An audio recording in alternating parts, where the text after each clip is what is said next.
Hi friends, ఇక్కడ question చూస్తే ఇది 6th లోన 7th లోన రెండు మనకి క్లాసుల్లో కూడా వస్తుంది. క్రింది వాటిలో అతి చిన్న భిన్నం ఏది అని అంటున్నాడు. స్మాలెస్ట్ ఫ్రాక్షన్ ఏది అని అంటున్నాడు. ఈ విధంగా మనకి భిన్నాలు ఇచ్చి అందులో చిన్నది ఏది అడిగినా పెద్దది ఏది అడిగినా మనం చాలా సింపుల్ గా చేయొచ్చు. మామూలుగా అయితే ఏం చేస్తారు అంటే హారాలు ఏవైతే ఉన్నాయో వాటికి కసాగు తీసుకొని ఆ కసాగును ప్రతి దానికి ఇంటూ చేస్తారు. అప్పుడు ఫైనల్ గా ఒక రిజల్ట్ వస్తుంది.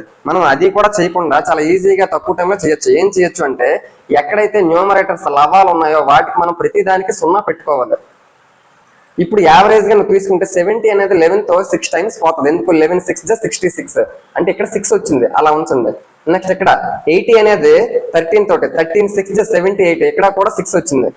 నెక్స్ట్ ఇక్కడ 60 ఉంది, ఇక్కడ 17 ఉంది. మనకి 60 అనేది 17 తోటి 17 3 51 ఇక్కడ 3 వచ్చింది.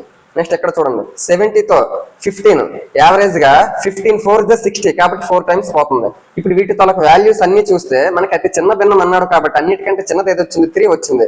కాబట్టి option 3 is the correct answer. ఆ విధంగా మనకి అతి చిన్నది అడిగినా అతి పెద్దది అడిగినా పక్కన 0 పెట్టుకుంటే చాలా ఈజీగా చేయొచ్చు.